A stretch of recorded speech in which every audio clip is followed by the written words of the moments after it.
Good morning, नमस्कार। कैसे हैं आप सब? तो स्वागत है आप सभी का मेरे यूट्यूब चैनल में। और हम लोग पहुंच गए मलिताल। अभी हो रहा है 11:15 बजे का टाइम। आज 10 बजे आने को बोल रहे थे पंडित जी, और फिर भी घर के काम निपटाते निपटाते टाइम तो इतना लग ही जाता है हमें। और चलिए आगे बने रहिए मेरी वीडियो में। और ये हैं दीदी, ये है शांति दी, शांति जोशी और रेखा जोशी। और ये अपने घर के बाहर खड़ी थी और मुझे देख रही थी, मैंने देखा नहीं और रुकी हुई थी, तो हम लोग साथ आ गए। और चलिए पहुंचते हैं और आपको भी दिखाती हूँ आगे, क्योंकि आज जो है आज कथा का लास्ट दिन है। पहले थोड़ी देर कथा होगी, उसके बाद होगा पारायण। और चलिए बने रहिए आगे मेरी वीडियो पे।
तो आज बारिश भी हो रही है, देखिए बहुत कीचड़ हो रहा है इधर, काफ़ी बारिश है।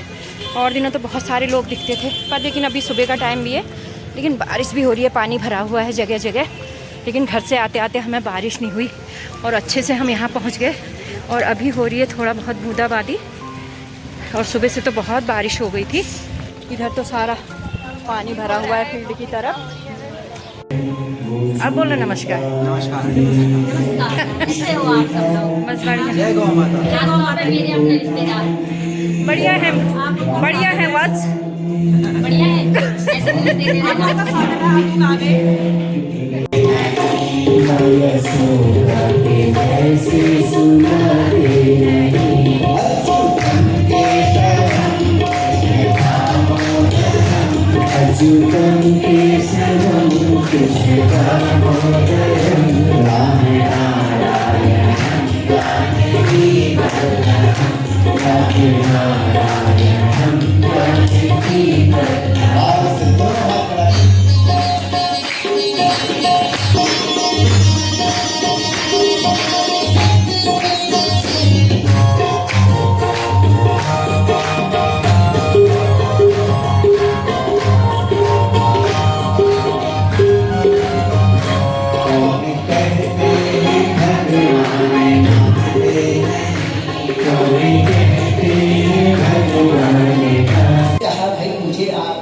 कृष्ण को मक्खन खिलाना है, मक्खन खिलाना है।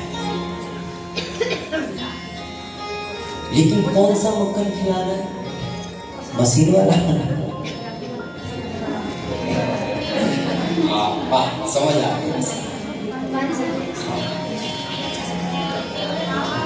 परेड़ा वाला, मारे परेड़ बोलते हैं लोग, बोलते हैं महाराज जी शरीर हमारा अब काम ठीक से नहीं कर रहा है। हमने कहा जब तक इस देश में लोगों के घरों में ठेकी होती थी, तब तक सबकी कमर पतली होती थी। जब से ठेकी घर से बाहर गई, तब से कमरा बन गया। इसलिए हर घर में दधि मंथन होता, हर घर ब्रह्म मुहूर्त में यशोदा मैया श्रृंगार करती है। सुबह के समय और काम बाद में होगा। रसोई में भी तब जाएगी माता, पहले स्नान घर में जाएगा। स्नान करने के बाद जब 16 श्रृंगार सुंदर वस्त्र पहनेगी। इसलिए हमारे यहाँ जो वस्त्र पूजा के कहे गए हैं, वैसे ही पवित्र वस्त्र रसोई घर में भी पहने जाने चाहिए। इसलिए यशोदा जी के कपड़ों का भी वर्णन किया गया है।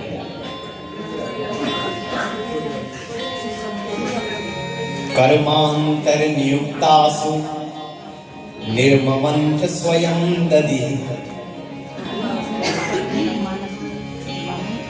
जो महत्वपूर्ण काम है, उन महत्वपूर्ण काम में जो प्रमुख काम है दधि मंथन है। क्योंकि कृष्ण कौन है?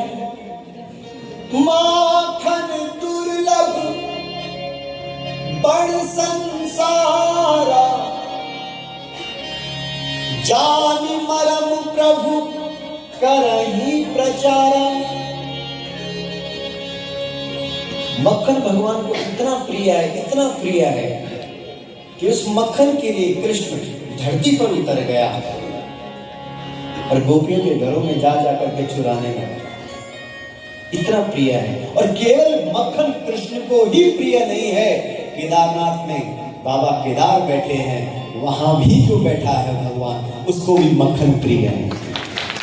इसके लोग जब भगवान शंकर के मंदिर में बाबा विश्वनाथ, बाबा केदारनाथ, हम इस बार अभी गए अपने पूज्य पिताश्री के साथ केदारनाथ में, और वहां मक्खन लगा रहे हैं लोग। मक्खन किसका मक्खन? गौ माता का।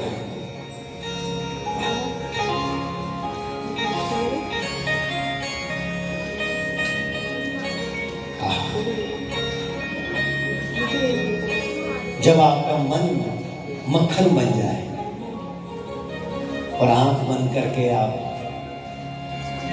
उस मन को निर्मल कर दें, और जैसे ही आपका मन निर्मल हो जाएगा, वैसे आपकी समाधि लग जाएगी।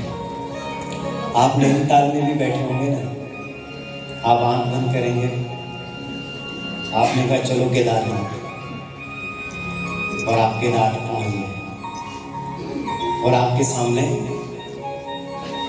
बाबा केदार प्रकट हो गए, और आप आंख बंद करके और बाहर मक्खन लगाने लगे। तो जो पुण्य गौ माता के मक्खन ले जा करके केदारनाथ में मक्खन लगाने का है, वही पुण्य बोला जो व्यक्ति गौ माता का मक्खन खाता है, और खाने के बाद जिसका मन निर्मल हो जाता है, वो जहाँ भी होता है आंख बंद करते ही वह उस स्थान पर पहुंच जाता है जहाँ का वो ध्यान लगाता है, उसको वही पुण्य लग जाता है। सो मोहि पावा मोहि कपट छल छिद्र न भावा।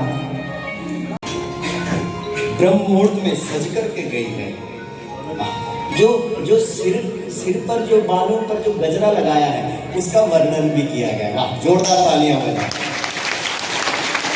भारतीय संस्कृति में जो पोशाक है माताओं का, उसका वर्णन किया गया।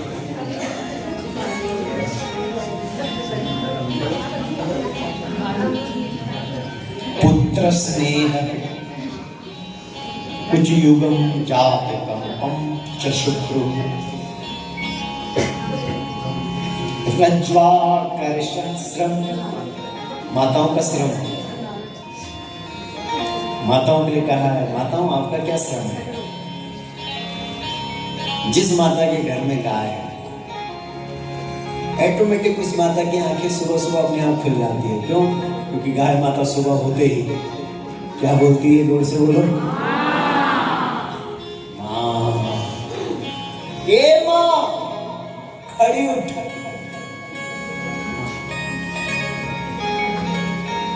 खड़े उठने के बाद सबसे पहले दर्शन किसका होता है? गौ माता का। इसलिए हमारे यहाँ गवाक्ष इसलिए हमारे कुछ शब्द ऐसे हैं जो बड़े प्रसिद्ध हैं। एक है गवाक्ष और एक है रुद्राक्ष। बोल, केदारनाथ जाते हो तो रुद्राक्ष की ढूंढ करने शुरू कर देते हो। एक मुखी रुद्राक्ष मिलेगा। दुकान वाला अगर बोलता है कि हाँ मेरे पास है, बोला चुप, ठग कहीं का, ऐसे मिल जाएगा रुद्राक्ष। किसी सिद्ध संत के पास मिलेगा एक मुखी रुद्राक्ष। हर जगह व्यापार घुसा देते हो। जो व्यापारी होता है वो धर्म में भी व्यापार को खड़ा कर देता है। और जो आध्यात्म हंस रहे हैं, पार्वती भी कौन है जो पति के रुख को समझती है। पति को अगर बोलना पड़े वो कैसी पत्नी है। पत्नी तो वो है कि घर में मेहमान आए हैं और पति ने इशारा किया और पत्नी समझ गई कि भिंडी की सब्जी बनानी है।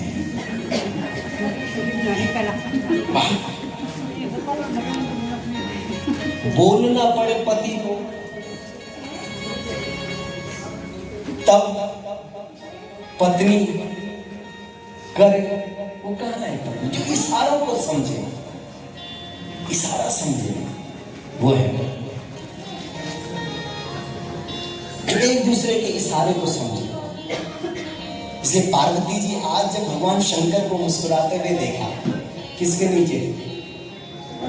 वटवृक्ष के नीचे, पेड़ के नीचे, समझ गई कि आज मेरे जो पति हैं, जो स्वामी हैं, वो बड़े प्रसन्न हैं।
छोटी गैया छोटे छोटे गाय छोटी छोटी खटे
दिव्य गौ माता की कथा को यहाँ पर बड़े भाव के साथ बनाती है।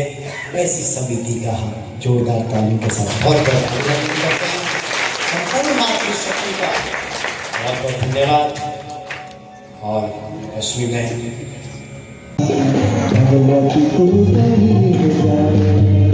भोले की कृपा से मेरी प्यारी गंगा की धारा, भोले की कृपा से मेरी प्यारी गंगा की धारा, भोले की कृपा से मेरी प्यारी गंगा की धारा, भोले की कृपा से मेरी प्यारी गंगा की धारा।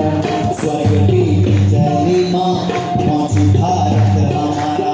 मंदिर की छत के ऊपर बोला, बस मैं यही चाहता हूँ कि पिता और पुत्र इस अध्यात्म संस्कृति के झंडे को पूरे देश और दुनिया में फहराएं।